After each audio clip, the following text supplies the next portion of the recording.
Hey everybody, it's Mike from the Mike Wagner Show, powered by Sonic Web Studios. Visit online at sonicwebstudios.com for all your needs. Looking at a professional website without breaking your budget? Sonic Web Studios is the answer.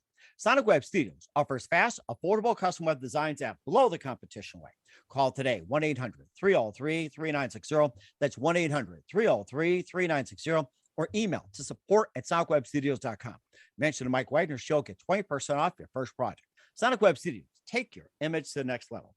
Also, time to give official shout out to our official sponsor of the Mike Wagner Show, international warring author Mia Mosensia. If you love fast-paced mysteries, you'll love Missing by Mia Mosensia, available on Amazon in paperback and ebook. Missing is fast-paced and intriguing with an unforgettable twist. Takes place in 4 countries, 2 strangers, 1 target, where truth is an illusion and those you love will be the first to go missing. It's available on Amazon in paperback and ebook.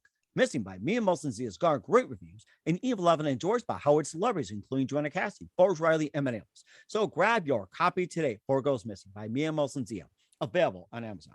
Also, check out the Mike Wagner Show at themikewagnershow.com on over 30 podcast platforms, including Facebook, SoundCloud, Spreaker, Spotify, and iHeartRadio. Also, Anchor FM, iTunes, Google Play, Amazon, Audible, Apple Music, and more. Take the Mike Wagner Show on any mobile device. Subscribe to the Mike Wagner Show on the YouTube channel. Follow the Mike Wagner Show on Instagram and Twitter today. And for great gift ideas, go to Amazon.com and check out the Mike Wagner Show podcast. T-shirts, pop sockets, throw pillows, tote bags, hoodies, makes great gifts 24/7 for family, friends, and loved ones, and for your pets. Amazon.com. Check out the Mike Wagner Show podcast. And for more great gift ideas, go to Amazon.com/Mia Mosensia for great merchandise like T-shirts, pop sockets, hoodies, phone cases, and great books like Missing, Once, Wrinkles, and more. Amazon.com/Mia Mosensia. Check it out today.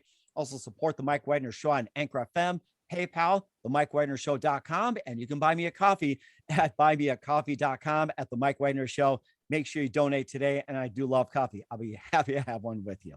We're here with a terrific gentleman who's a DJ, producer, artist, and performer, and upcoming podcast host from Richmond, Virginia, now in Pensacola, Florida. He studied computer networking, and he's also a consultant. We'll talk more about that.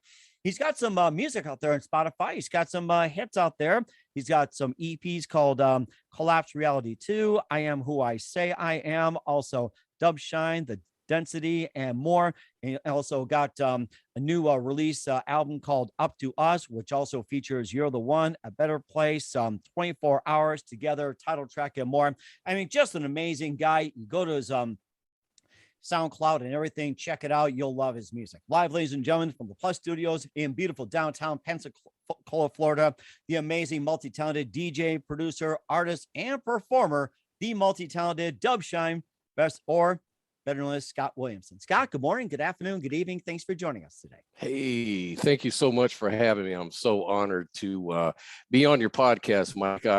You're a great inspiration to me. And it's part of the reason that, I do want to get into podcasting, and I've been kind of working on that. And I've been watching you and just kind of watching how you do things, watching other people as well. I'm trying to learn as much as I can. So appreciate the time that you're giving me today. Well, it's amazing as well, too. And, I want you to take notes as well, too, while you're talking as well, too. I'm going to give you a quiz after this. So we'll do that. So cool. So you're a DJ, producer, artist, and performer. You're also an upcoming podcast host. And not only that, you also study computer networking. You're also a consultant for your own firm. And you made the trek from Richmond over to Pensacola. And you also got some great material like the EPs Collapse Reality 2, I Am Who I Say I Am. You also have your latest release, Up to Us, featuring You're the One, A Better Place, and more. And it's on all the streaming platforms. And before getting to all that, Scott, or should we say Dubshine, tell us how you first got started.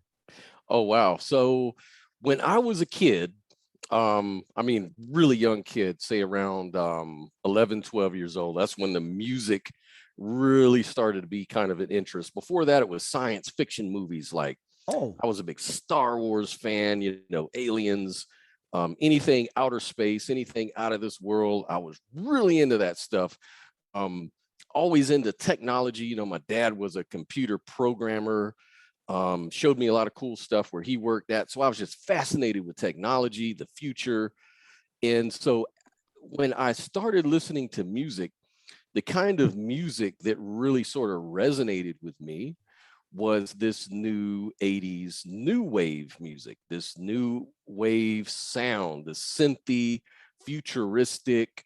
They used to call it electro funk back in the old days. I don't even know if they labeled it that at the time, but it became to be known as electro funk. These songs sort of had a futuristic theme to them. So you had songs like Planet Rock. You had songs like Pac Jam, which was sort of a play off Pac-Man, the video game. Oh, my favorite. Yes. Yeah, all of those sort of things. The list goes on and on and on and on with those kind of tracks and songs and everything like that. So it was really fascinating to me as just a little kid. And so I bought these records. I'd go out and cut grass and make money, buy these records, just collect them. Bought turntables. I started learning about the hip hop culture, which was really kind of connected to that kind of electro music at the time. It was sort of a twist, because hip hop at the time was sort of recorded with live instruments, live instrumentation, guitar players, drums.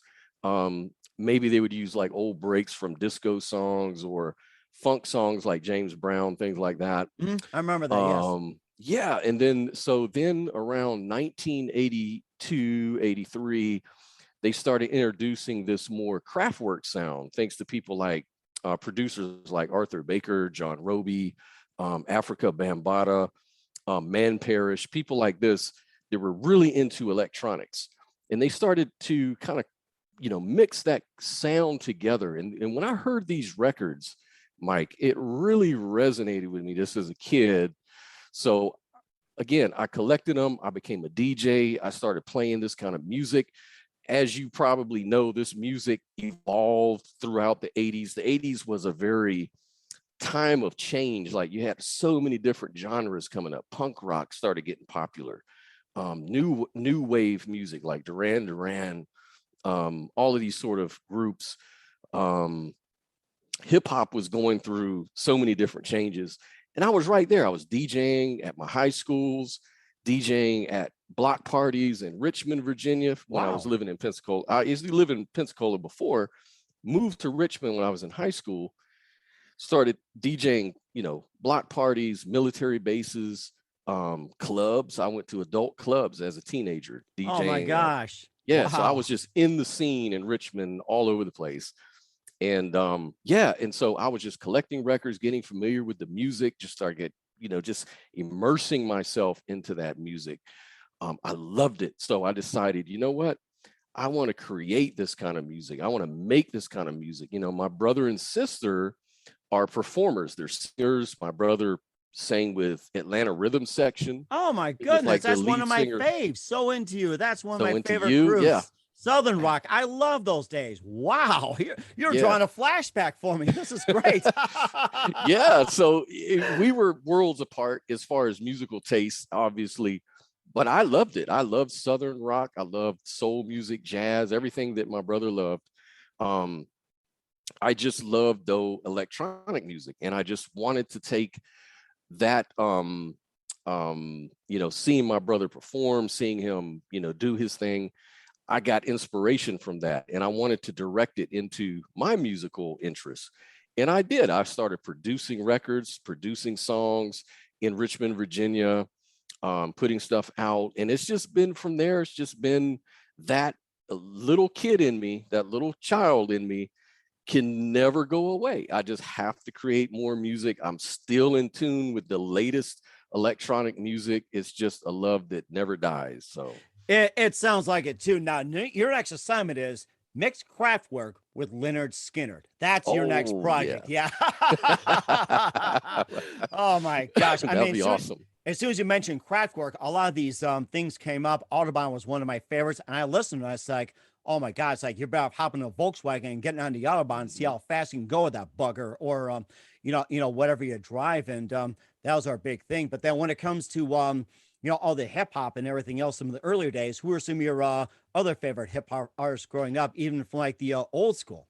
Oh man. So again, Africa Bambaataa and the Soul Sonic Force got me. They sort of pulled me in with that song Planet Rock. And then all of their releases after that, they got me. It had that Arthur Baker, John Roby sound of electronics. But then as it went on, I started falling in love with lyricists like Eric B. Rakim, Grandmaster Flash, Melly Mel before Oh, that. Grandmaster Flash. That was a name I was going to bring up. And he was like, what? The grandfather of rap, along with, let's see, there was another one. Who was it?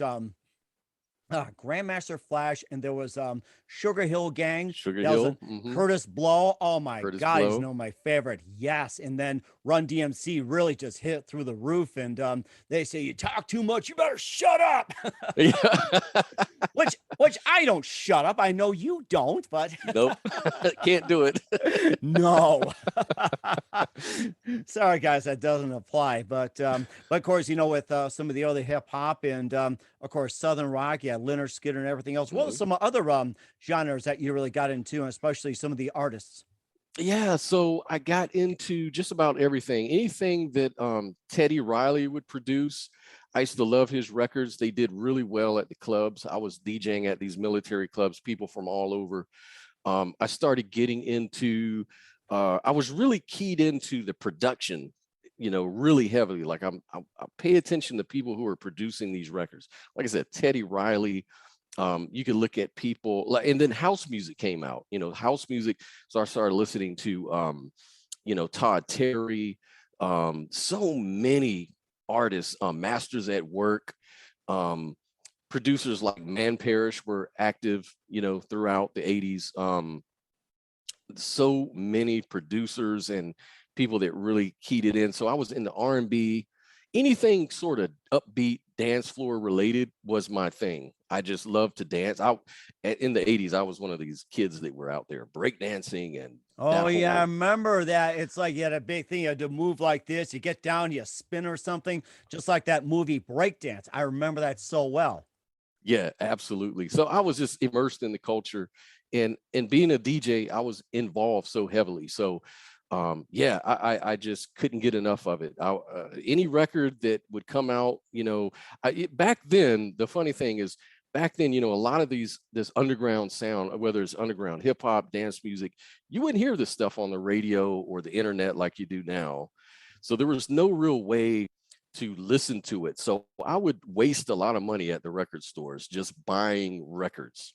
Mm-hmm. I mean, probably get paid, go to the store every Saturday, buy about 10 records, maybe 2 jewels were in there. Rest of them were probably garbage, in my opinion. But that's what I did. I just collected wax and records, and it was just that's how I started to know and understand a lot of what I'm talking about. It's just by being involved, and it was a wild time. It was a crazy time, but I loved it. That was my childhood. And I hope you save your record collection, because vinyl's making a comeback, and the jewels you have could be worth a lot of money, and those so-called not jewels could be worth just as much as well too. It could make a comeback. So don't throw out your vinyl, guys. Even Scott will tell you that. Yeah. So.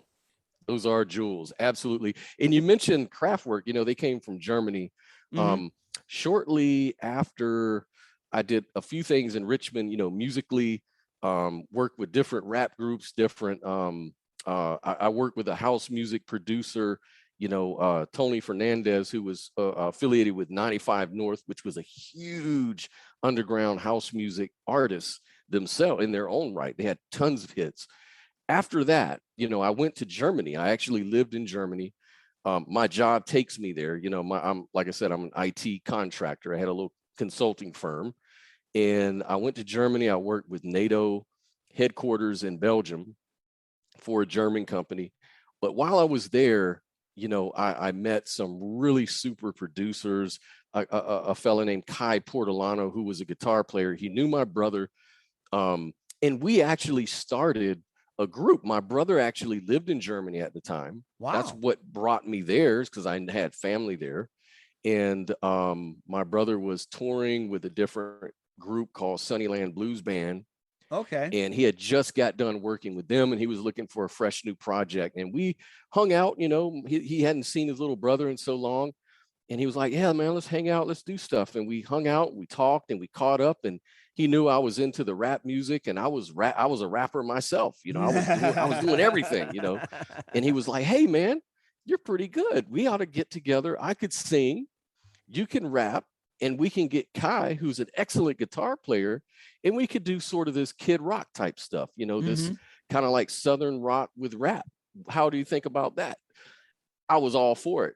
And we made wonderful music. We cut a nice album, and we were just touring around Europe, just playing at every festival we could and just having a great time.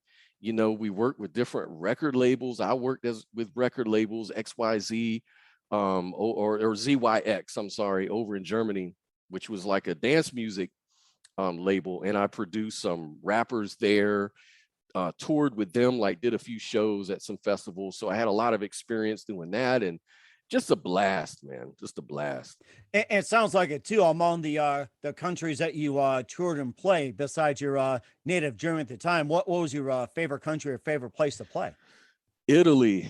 Wow. Is a wonderful place for that, because the crowds are so receptive and they're so energetic. They have a different sort of energy than, say, Germans or French people. They're more, they tend to be a little bit laid back a little bit, not that they are, but comparatively, if you were to go to an Italian audience, it's just off the wall crazy, and I love that response, because I was a big call and response type of artist. I would be someone who wanted to engage the audience in what was going on. That's how you get people to actually get emotionally sold into you, get them involved. Yeah. And of course they speak with their hands. Everybody knows that they speak with their hands. So that's right. You know it. Oh yes. And of course, the thing you did in Germany, throughout Europe as well too. How did the Americans respond with that type of music when you brought it back to the States? I got nothing but love for it. I mean, when I got back to the States, of course, I didn't have Kai, I didn't have my brother, I didn't have a lot of things. It was just me again. So what I did, Mike, is I started going back into the more electronic music, because it was something that was easy for me to get into. I knew it like the back of my hand.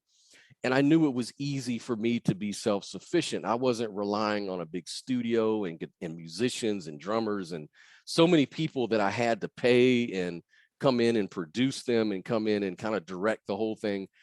I could actually create this stuff with digital interfaces. That's at this point in time, it was like the 2000s. And so I came back to Florida.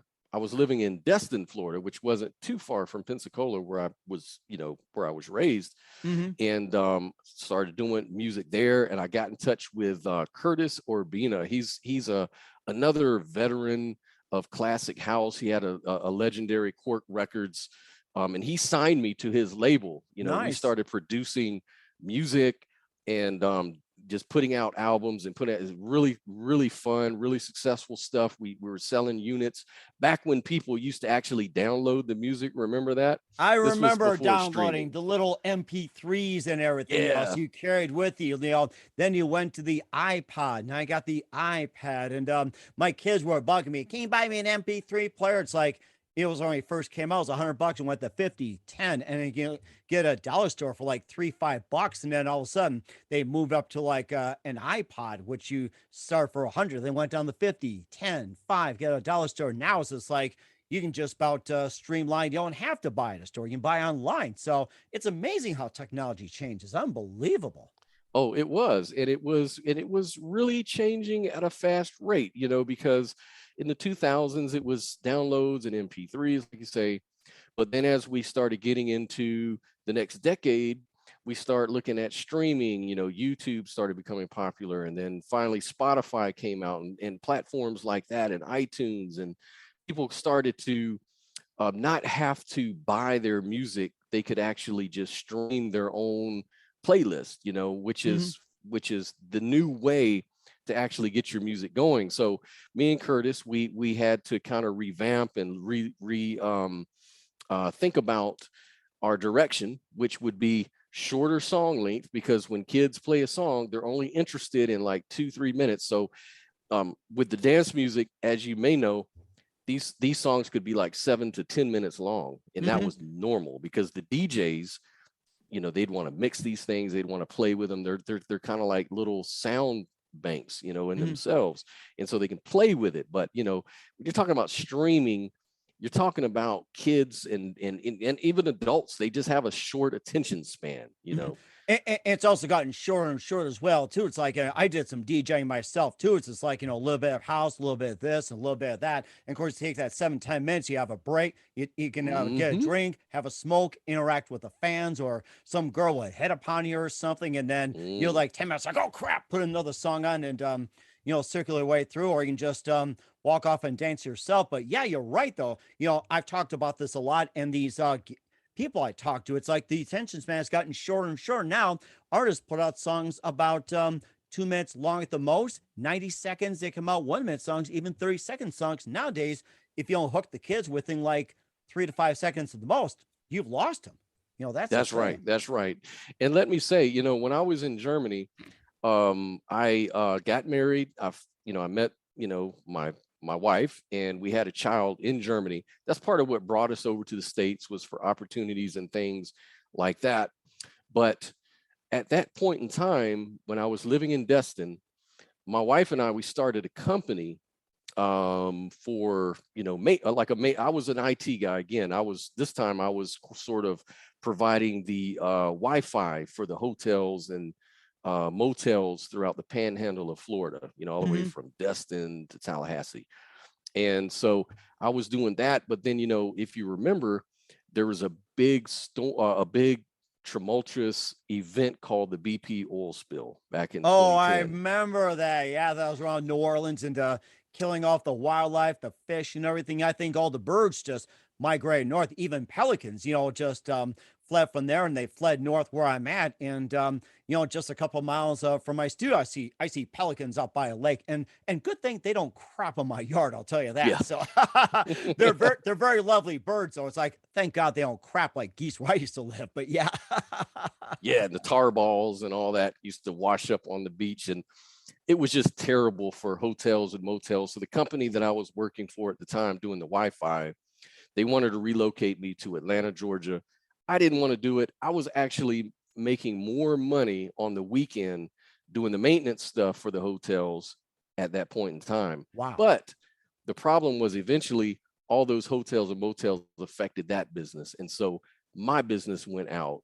And so I was kind of stuck. And at that point in time, BP was settling out of court with folks, like they were depending on hotel and motel, or, that sort of industry.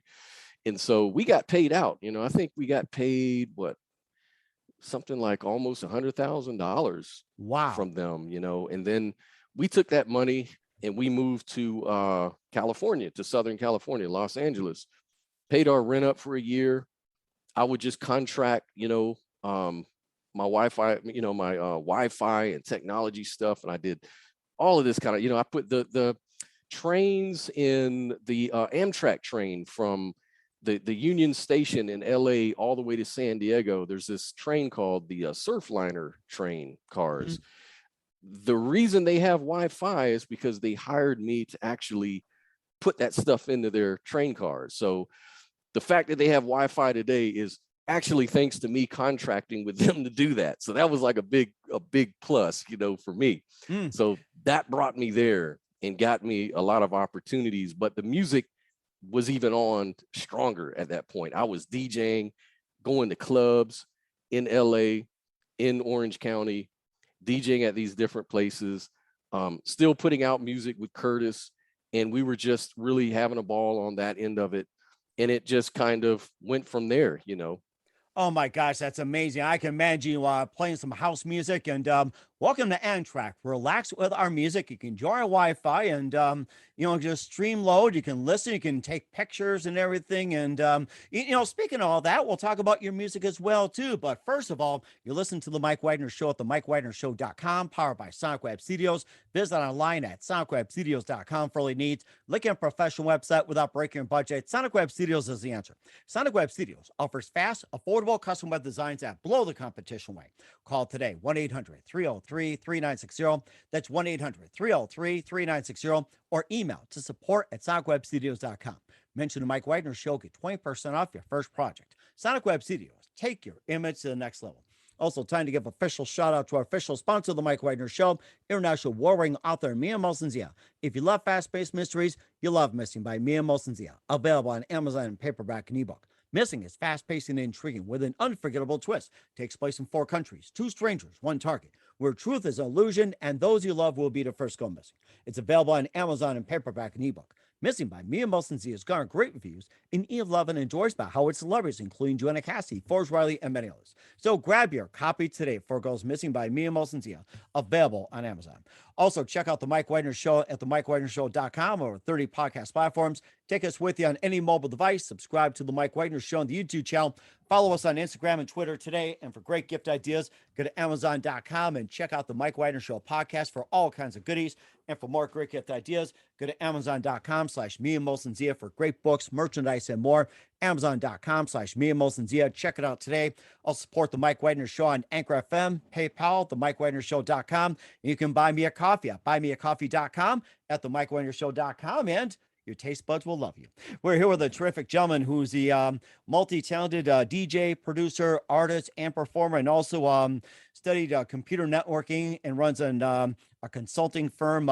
Scott Williamson, best known as Dubshine, here on the Mike Wagner Show. And we talked about music. We talked about how you got started. And of course, being on a train, playing music on Wi-Fi and getting people to stream on Amtrak, which, by the way, I'll come on Amtrak and see as well, too. You can get on Wi-Fi, listen to your music. And speaking of your music, you got some great music out there. You got the EPs, Collapse Reality 2, I Am Who I Say I Am, Dubshine, The Density, and more. You also have a new single called Up to Us, along with some others like You're the One, A Better Place, and more. And tell us about some of your works as well, too, including the EPs. Oh, absolutely. So when I came back to the States, I worked with Curtis. The first thing we did is we put out the I Am Who I Say I Am EP and other tracks along with that into a full album called I Am Who I Say I Am, which was a full 14, 15 track album. Did really good. We did a lot of unique things. I had like tracks with Egyptian music on it, that was really weird but with a, EDM type of beat. And that was really, really cool.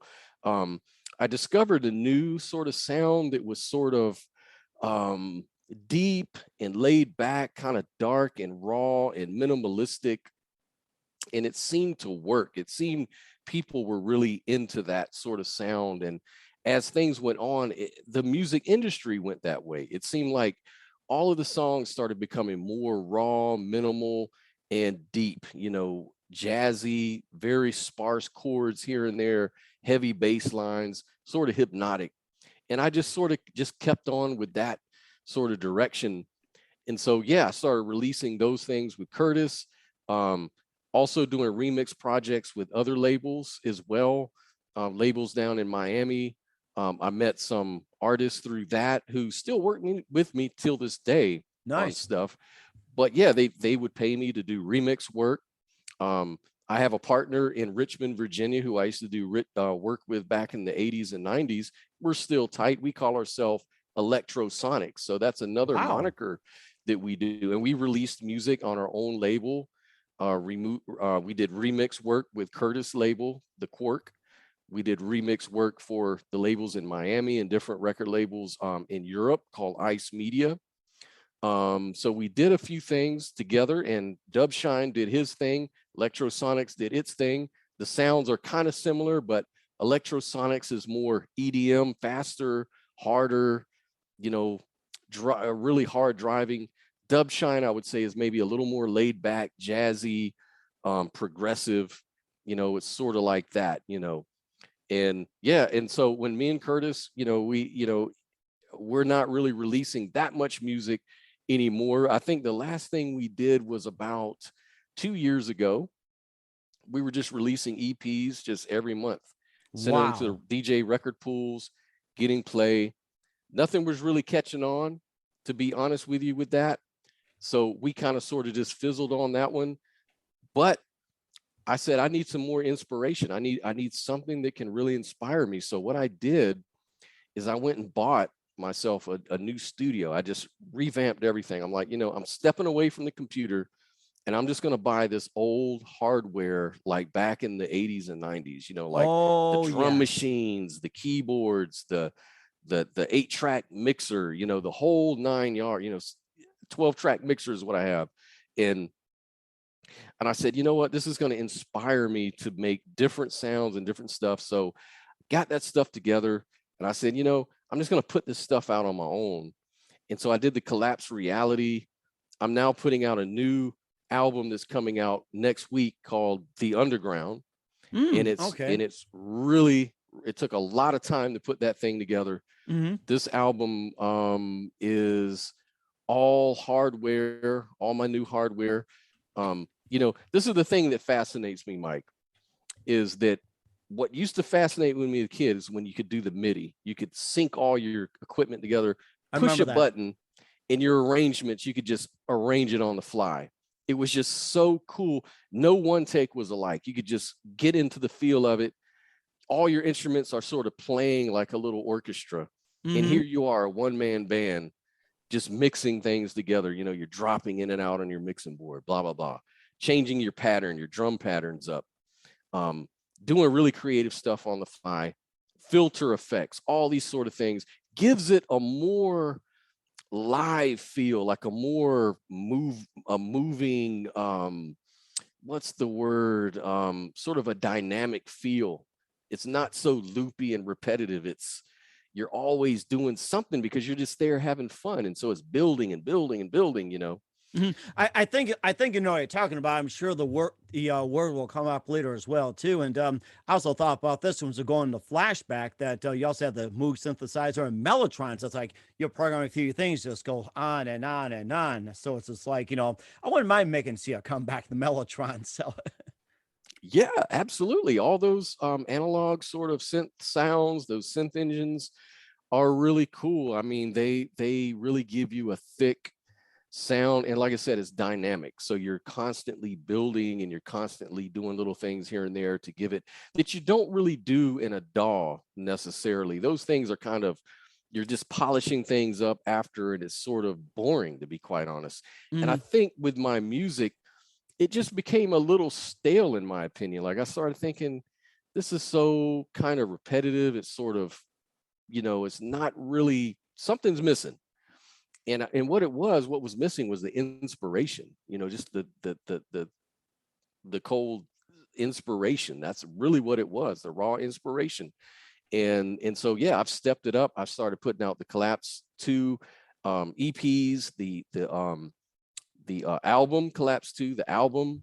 And these things have been selling like more than when I was working with labels, like just on minimal promotion. Like I'm just promoting on my social media here and there, and I'm constantly seeing downloads and streams and things like this. And I'm like, now I get it. The key is you can put this stuff out yourself and you can just promote it yourself, but the music quality has to be good. You have to really focus in on quality, not quantity. You're not trying to meet some record label's expectation and trying to churn them out like the flavor of the month. That kills it for me. It sounds like back in the day where it's like you had the old record labels like, Columbia and Warner Brothers and RCA. It's like they're always focused on sales. Nowadays, it's like it's all about streams. It's all about quality. It's almost like, there's no such thing as number one. It's almost like you be your own number one and encourage everyone else to be number one. It's no longer a cutthroat business. You encourage everybody to be, number ones. And if you guys are both number ones, you support each other with love, not like that. Absolutely. Put your heart in it. The way I'm trying to look at it is, this is my gift to the world. This is my gift. This is what I want to bless you with. Like, not look at it like I'm trying to make a hit. If you could really just go in and make a hit, we'd have trillions of hits. I don't think that's what it is.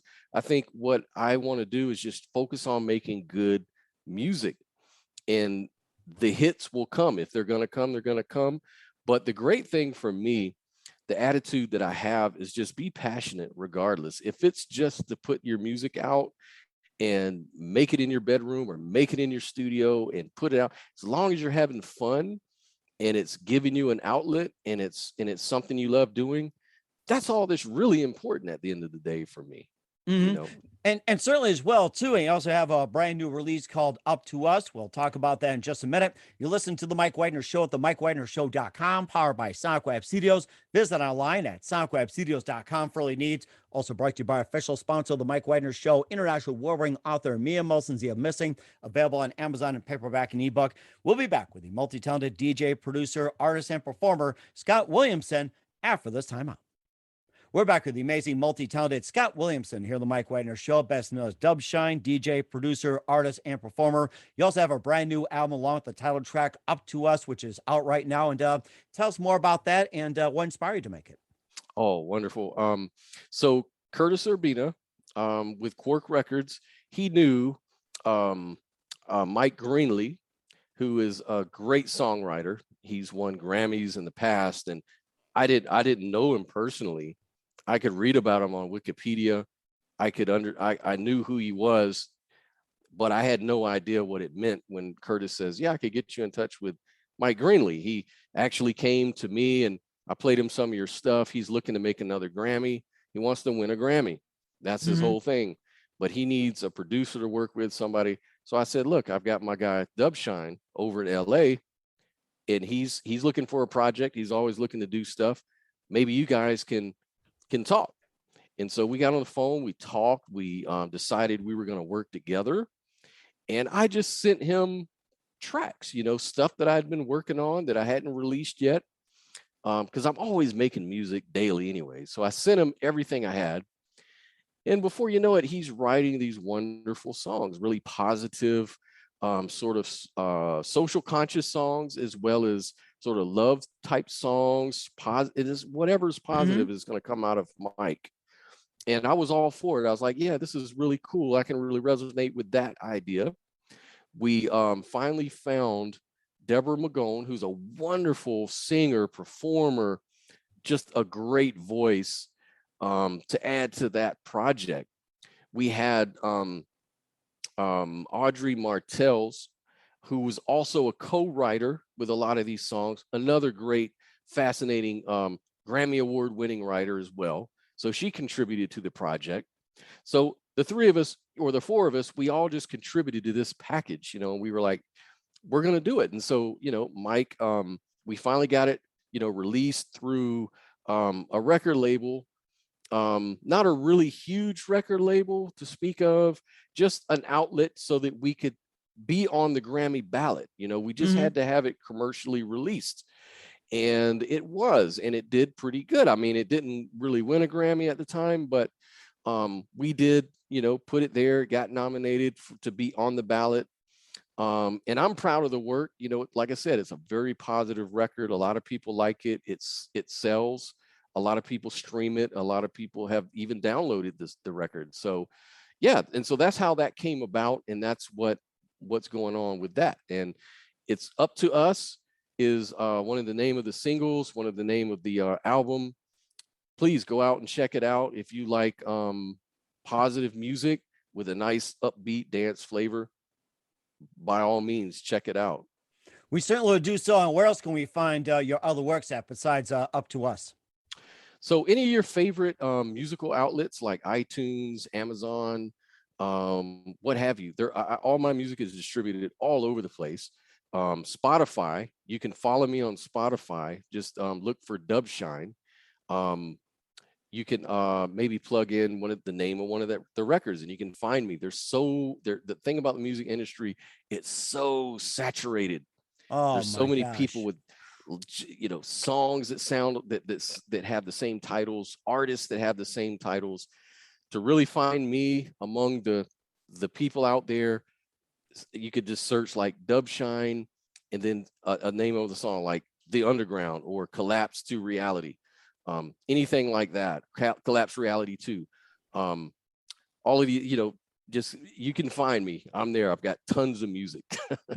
And certainly will do so. And I'm going to go through those tonight one by one with you, Scott. So Cool. we're here with Scott Williamson, DJ, producer, and performer here on the Mike Wagner Show with Up to Us and More. And just a few more things here, Scott. What else can we expect from you in 2022 and beyond? Okay, so now I'm doing a podcast. This channel on you, it's a YouTube channel called Electro Live, and so far I've recorded about 8 interviews. What I do is I speak to some of my favorite veteran artists. Like I've interviewed Man Parrish, like I mentioned before, huge electro artist. Interviewed him, was fascinating. Interviewed 95 North, who I knew back in the 90s were big house music artists. Interviewed them. The reason I do that is I just want to pay homage to those who really help shape the culture of hip hop and dance music. So you can find me there, Electro Live, and it's all about that, you know, paying homage to the greats and also up and coming new artists. So if you're a new artist and you've got music and you want to promote it, hit me up, man. I will interview you. I'll promote you. I'll link all your stuff in the description and everything. So here I am. So that's the other thing that I'm doing, along with releasing more music. And then how do people get in touch with you when it comes to being on your show? So you can catch me at either electrolive@gmail.com or dubshinemusic@gmail.com. Okay. We certainly will check that out. And who do you consider biggest influence in your career? I would say Arthur Baker, to be quite honest. Arthur Baker and Man Parrish, those Okay. 2 artists. Not really sure who's the biggest one, but it's a really tough one because those 2 guys produced records that I really loved and got me started to begin with. Those 2 artists, those 2 producers, rather. Okay, that's really amazing. And what's the best advice you can give to anybody at this point? Just go with what you feel, go with your heart, feel, if you, don't try to sell out into something you're not really feeling passionate about. Passion is everything. And that's with your work, whether you're just a job, like find a job that you love to do, that you feel passionate about. You'll never be good at it and you'll never be happy with it if you don't love it and are passionate about it. But if you're passionate and you love what you do and you're going to get good at it, you're going to become a master, and then you're going to love it and you're going to be proud of yourself and you're going to be successful, at whatever it is that you're passionate about. So that's what it is. Discover, look inside, discover about yourself. What is it that you want to do musically? Stick with what you love and just master that stuff. That is great advice. And I got to say this, that I'll see you at the top when it comes to your new podcast. So we'll do that. Thank you so much. Thank you. So I'm going to learn a lot from yourself. Sounds good. We'll talk about that as well, too, when we're done. We're here with the amazing Scott Williamson here on the Mike Wagner Show, best known as Dubshine. Scott, a very big thank you for your time. You've been totally amazing. Learned a lot from you. Looking forward to having you again soon. Make sure you keep us up to date. Keep in touch. We'd love to have you back. Once again, tell us about your upcoming projects, what's your website, how do people contact you, where can people purchase or check out your music? Perfect. Thank you so much. Again, huge honor being here. And your website and how they contact you. Okay. So again, you can find me at dubshine.bandcamp.com. That's one good place. That's where I'm putting all my music up at. If you don't want to go through these different outlets, you can go direct there. You can go to my Facebook page, which is Facebook Scott Williamson. You'll find me there. Dubshine Music Facebook, I have that as well. And again, my good email address to catch me at would be dubshinemusic@gmail.com. You can please reach out if you want to be on an interview, if you want to do, you need remix work, or you need to collaborate with me or do anything like that. Here I am. I'm totally open-minded. We certainly will do so. We'll have people check you out. Once again, Scott, a very big thank you for your time. You've been absolutely fantastic. Looking forward to having you again soon. Make sure you keep us up to date. Keep in touch. We'd love to have you back. And we definitely wish you all the best. And Scott, you've got a great future ahead of you.